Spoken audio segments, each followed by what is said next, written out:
Salut à tous et bienvenue dans cette nouvelle vidéo tuto. Et aujourd'hui j'ai décidé de tout vous raconter, de tout vous expliquer sur la technique du swirl. Donc le but est tout simplement de former une boule de différentes couleurs avec différentes techniques, et avec une plaque en verre, ou bien alors on peut aussi le remplacer par une vieille boîte de scellé, et les petites boîtes en plastique.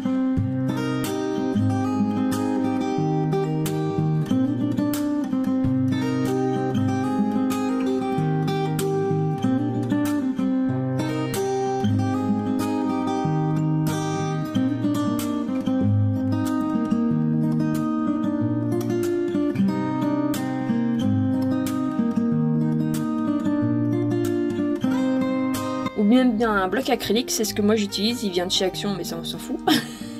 On réalise le swirl en inclinant légèrement la plaque et en faisant des mouvements circulaires et toujours dans le même sens. Personnellement, moi, à mes débuts, j'ai commencé avec la pochette d'un scellé et ça fonctionne très bien. Au niveau des outils, je vais simplement utiliser ma lame, j'aurai rien besoin d'autre. Ou si, peut-être du rouleau. Et donc on va commencer tout de suite avec le premier exemple, le plus simple, le plus connu. On va utiliser tout simplement que deux couleurs, toutes simples. Voilà, pour éviter de la faute de goût, j'ai utilisé tout simplement du blanc et du noir. Donc on réalise deux petites bouboules qu'on vient couper en deux au milieu. On vient de nouveau les rassembler et en reformer une boule. Et donc maintenant, avec le bloc acrylique, je vais venir faire des mouvements circulaires, toujours dans le même sens. Donc pour que ce soit plus simple pour se repérer, on tourne dans le sens des aiguilles d'une montre. Mais vu que moi je suis gauchère, je fais tout à l'envers et je fais dans le sens contraire. Et on fait toujours ce mouvement là jusqu'à ce qu'on obtienne le résultat qu'on souhaite. Donc il y a trois autres petites choses à savoir aussi sur le swirl, c'est plus vous allez incliner votre plaque et plus votre swirl sera grand, allongé tout en longueur. Plus vous allez appuyer fort sur la plaque et plus le swirl sera écrasé. Et plus vous allez faire des super grands mouvements circulaires et plus votre swirl sera allongé. Et donc là on peut commencer à apercevoir que le swirl est en train de se faire comme par magie. On obtient une jolie vague en plein milieu. Et ce qui est génial, c'est que c'est recto verso. Ça, c'est plutôt cool. Donc, plus on va insister, et plus la vague sera impressionnante. Donc du coup, vous arrêtez dès que ça vous plaît. Ce qui est chiant, c'est que la toupie a tendance à se barrer, donc du coup, il faut toujours la remettre à sa place. Ça sert à rien d'aller plus vite que la musique, il faut toujours garder le même mouvement et la même rotation. Pour la vidéo, moi j'ai mis ça en accéléré, sinon ça serait bien trop long. Mais vous comprenez ce que je veux dire. Donc pour cette toupie là, je vais m'arrêter à ce stade là, ça me convient très bien comme ça, et on va pouvoir passer à la deuxième version.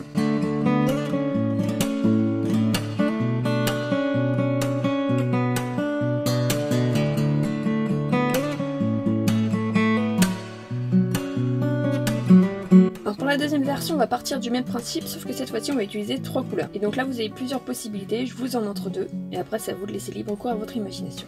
Et on est reparti, on fait exactement la même chose. Alors pourquoi utiliser une plaque en verre, un bloc acrylique ou une pochette de CD? C'est tout simplement pour pouvoir voir à travers, pour pouvoir voir ce que l'on fait. Si on voit pas, c'est pas drôle. Donc voilà deux versions de swirl à trois couleurs et deux résultats complètement différents.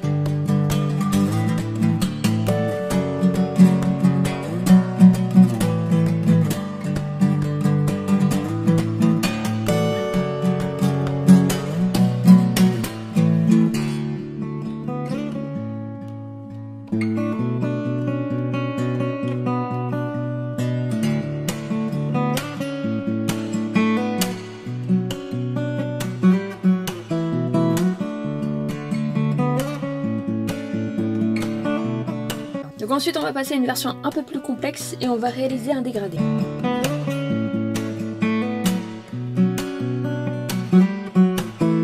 Donc une fois qu'on a réalisé notre dégradé, on va en faire une canne cible. Je vais la rouler sur elle-même en partant du blanc pour que le blanc soit à l'intérieur de cette canne cible, pour finir avec la couleur la plus foncée. Je refais une boule avec une couleur qu'importe, de toute façon c'est pas grave, ça ne se verra plus. Et je viens découper des tranches dans ma canne cible que je viens appliquer directement sur cette petite boule, en essayant de recouvrir entièrement. Donc j'écrase mes cannes si elles ne sont pas assez grandes. Je soude bien toutes les parties entre elles pour plus qu'on voie la boule en dessous. Voilà.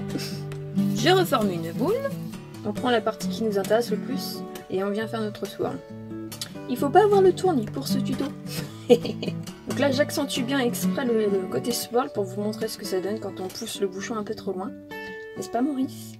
Oh là là, n'importe comment. Donc là pour le coup on obtient deux côtés complètement différents. Et qui sont, pour ma part en tout cas, moi j'adore les deux côtés. Je trouve les deux côtés super sympas. Donc ensuite pour la version suivante, on va faire une canne spirale. Donc on peut la faire toute simple, mais moi j'ai décidé encore une fois de réaliser un dégradé, parce que je trouve ça plus rigolo. Voilà. Et pour aller encore plus loin, j'ai décidé de rajouter une plaque de blanc avec mon dégradé pour faire la canne spirale.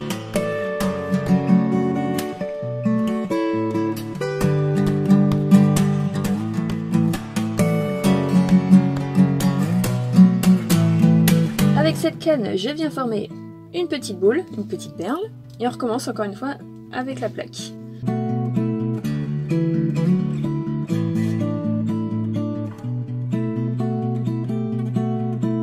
Donc, comme précédemment, avec une pâte quelconque, on vient en faire une boule, et avec notre canne swirl, on va venir la recouvrir. Et avec notre plaque, on recommence la même chose. Et donc voilà le résultat, et encore une fois, on obtient un recto verso différent. Et c'est plutôt sympathique. Pour la version suivante, on va utiliser des cannes. Donc par exemple, on peut utiliser une canne papillon que je vous ai déjà fait en tuto sur ma seconde chaîne, ou bien alors une canne dentelle que je vous ai fait en tuto et qui arrivera très prochainement. On peut utiliser vraiment plusieurs cannes différentes, c'est comme bon nous semble. Je vais aussi réaliser une canne linéaire, entre guillemets, j'appelle ça comme ça, mais bon voilà. C'est tout simplement une superposition de plaques de couleurs différentes. Donc maintenant je viens découper des petits bouts de canne, juste une tranche de chaque suffira, et on vient l'appliquer directement sur notre boule. On vient reformer une boule, et il n'y a plus qu'à faire notre swirl. Et donc voilà le résultat qu'on obtient.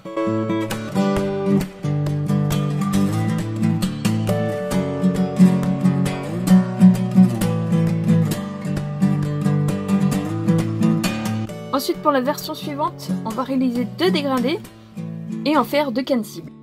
Donc une fois qu'on a nos dégradés, on va faire nos cannes cibles, donc pour ça, on les roule sur eux-mêmes avec la couleur la plus claire à l'intérieur.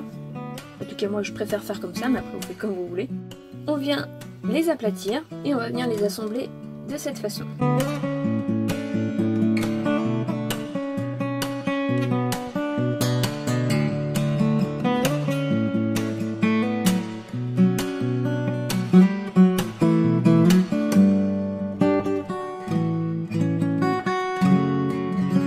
Forme une seule et même unique canne, et voilà ce qu'on obtient. Et on refait exactement la même chose que pour les fois précédentes.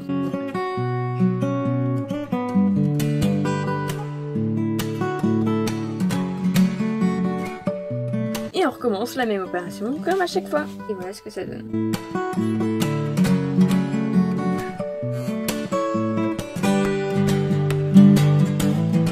Et pour terminer, je voulais tout simplement vous montrer qu'avec tous nos restes de pâte, eh bien on peut refaire exactement la même chose. Il suffit de tout rassembler, d'en faire une boule et de faire notre effet swirl. Ce qui est génial avec cette technique-là, c'est qu'à chaque fois vous aurez des résultats complètement différents. Chaque modèle sera unique, donc moi je trouve ça super.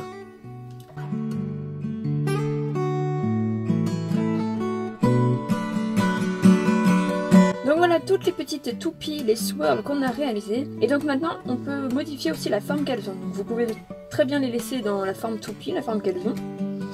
Ou bien alors vous pouvez les aplatir pour en faire des petites galettes. Ou bien alors vous pouvez encore une fois les déformer complètement, les aplatir vraiment à plat à la pasta machine directement et pouvoir les mettre dans un support camé ou n'importe quoi.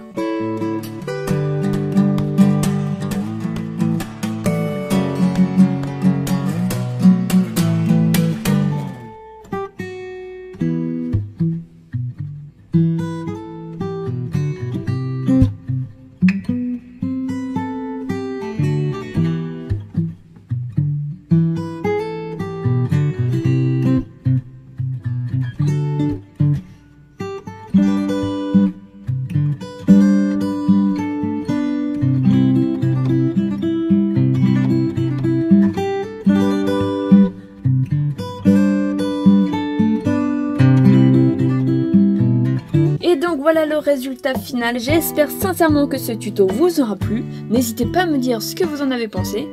En attendant, moi je vous fais tout plein de gros poutous et je vous retrouve très vite dans une prochaine vidéo. Bye bye.